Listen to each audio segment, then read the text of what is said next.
आपके साथ मैं हूं स्तेश नैन मोर। बुलेटिन की शुरुआत करेंगे बड़ी खबर के साथ। 26 फरवरी से हिमाचल का बजट सत्र शुरू होगा। कैबिनेट की बैठक में इस पर फैसला हुआ। 6 मार्च को बजट पेश किया जाएगा। कुल 17 बैठकें होंगी सत्र की। 20 मार्च तक हिमाचल का बजट सत्र चलेगा। बड़ी खबर यह कि 26 फरवरी से हिमाचल का बजट सत्र शुरू होगा। कैबिनेट की बैठक में इस बारे में फैसला हुआ है। 6 मार्च को बजट पेश किया जाएगा। कुल 17 बैठकें होंगी और 20 मार्च तक हिमाचल विधानसभा का बजट सत्र चलेगा।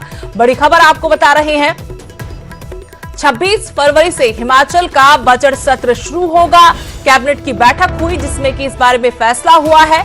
6 मार्च को बजट पेश होगा और कुल 17 सिटिंग्स होंगी इस बजट सत्र की। 20 मार्च तक हिमाचल विधानसभा का बजट सत्र चलेगा।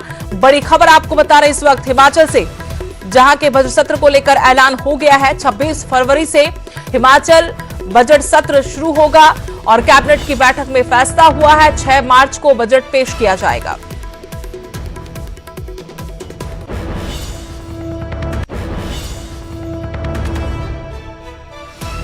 सत्र हमारा 26 फरवरी से 20 मार्च तक जो है वो होगा। 17 सीटिंग उसमें होंगी। ये हमने माननीय राज्यपाल महोदय जी के पास आज यहाँ से कैबिनेट से अप्रूवल करने के बाद जो है आगे की कार्यवाही के लिए भेजा है। बजट कब पेश होगा सर? बजट 6 तारीख। अगली खबर की तरफ बढ़ते हैं और बात करते हैं कृषि कानूनों पर मचे हल्ला बोल की। कल देश भर में किसान चक्का जाम करेंगे। संयुक्त किसान मोर्चा ने दिशा निर्देश इस बारे में जारी किए हैं। दोपहर 12 बजे से 3 बजे तक के लिए चक्का जाम होगा। एम्बुलेंस, स्कूल बस को नहीं रोका जाएगा। दिल्ली एनसीआर में भी चक्का जाम का कार्यक्रम नहीं रखा गया है। कल यूपी और उत्तराखंड में चक्का जाम नहीं होगा। बड़ी खबर आपको बता रहे हैं, 3 कृषि कानूनों को लेकर किसानों का आंदोलन जारी है। किसान अब सरकार को घेरने के लिए नई रणनीति अपना रहे हैं। कल देश भर में किसानों का चक्का जाम है। संयुक्त किसान मोर्चा ने बाकायदा इस बारे में दिशा निर्देश जारी किए हैं। जमीन नहीं जाएगी। विपक्ष अड़ा हुआ है कि सरकार की दमनकारी नीतियां हैं किसानों के लिए और ये आंदोलन तो चलता रहेगा। राज्यसभा चल रही है। राज्यसभा में राष्ट्रपति जी के अभिभाषण पर चर्चा पूरी हुई है। लोकसभा में अभी गतिरोध बना हुआ है और मुझे लगता है कि प्रतिपक्ष इस सारी परिस्थिति को समझेगा और लोकसभा में भी चर्चा होगी, ऐसी मुझे आशा है। जहां तक कृषि कानूनों का सवाल है, मैं आज राज्यसभा में था तो मैंने ये देखा कि कुल मिला के जब यूनियन के साथ बात हो रही है तो भी, और जब लीडर्स सुधार बिलों को काला कानून कह रहे हैं और अपना विचार व्यक्त कर रहे हैं तब भी, कुल मिला के उसमें कोई ये बताने को तैयार नहीं है कि उसमें काला क्या है। भाई कानून का विरोध कर रहे हैं तो कानून के प्रावधान पर डिस्कशन होना चाहिए, लेकिन दुर्भाग्य से ये नहीं हो पा रहा है।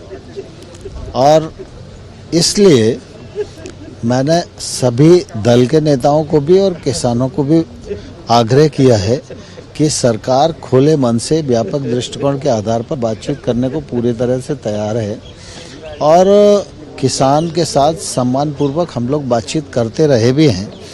हमने उनको प्रस्ताव भी दिया है। प्रस्ताव जब उनका आएगा तो निश्चित रूप से हम दोबारा से बातचीत करेंगे। सारा विपक्ष गाजीपुर चला गया, बोला पाकिस्तान और इंडिया के बॉर्डर की सिचुएशन वहां पर है। नहीं, मैं समझता हूं कि प्रतिपक्ष को अपनी मर्यादाओं का पालन करना चाहिए। सर, आपने ये भी कहा कि उनको अपने स्टेट के खिलाफ बोलना चाहिए क्योंकि टैक्स से आप छुटकारा दिला रहे हैं किसानों को। स्वाभाविक रूप से जब कानून पर बात होगी तो कौन सा कानून अच्छा है ये तो बताना ही चाहिए। मेरा कानून अच्छा है तो मैं उसको एक्सप्लेन करूंगा ही। अच्छा तोमर जी, जैसे आपने किसानों से बात किया, आप बुला के बात करके अगर ये समझाते, अपोजिशन आंदोलन पर नहीं है। नहीं फिर भी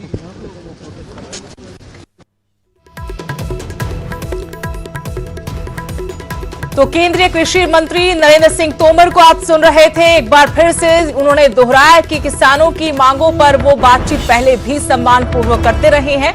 साथ ही नरेंद्र सिंह तोमर ने एक बार फिर विपक्ष को आड़े हाथों लिया कि आप 3 कृषि कानूनों का विरोध कर रहे हैं, लेकिन जो प्रावधान है उस पर चर्चा करें और बताएं कि इन कानूनों में काला क्या है। इससे पहले भी सदन के अंदर राज्यसभा में हमने सुना था, उन्होंने विपक्ष को इसी मुद्दे पर घेरा कि आप विरोध कर रहे हैं, कम से कम आप में से कोई ये तो बताए कि इन तीनों कानूनों में काला क्या है। और दूसरी तरफ किसान चक्का जाम की तैयारी कर रहे हैं। कल देश भर में किसानों का चक्का जाम है। संयुक्त किसान मोर्चा की तरफ से इसके बारे में दिशा निर्देश भी जारी किए गए हैं और जानकारी लेंगे। मेरे सहयोगी पंकज कपाही जुड़ गए हैं। पंकज, कल किसानों का चक्का जाम है, देश भर में चक्का जाम होगा, क्या खास तैयारी, क्या रणनीति किसानों की?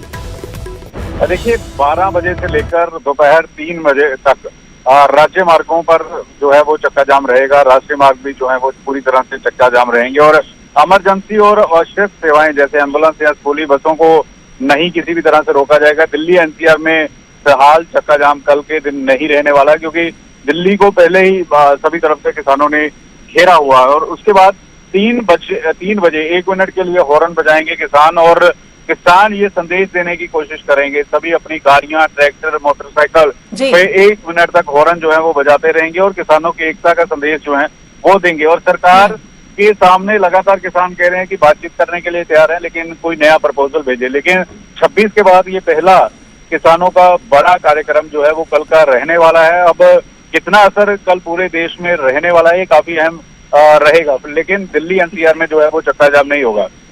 शुक्रिया पंकज जानकारी के। तो कल देश भर में किसानों का चक्का जाम, लेकिन दिल्ली एनसीआर में चक्का जाम नहीं होगा और दोपहर 12 बजे से 3 बजे तक का वक्त तय किया है।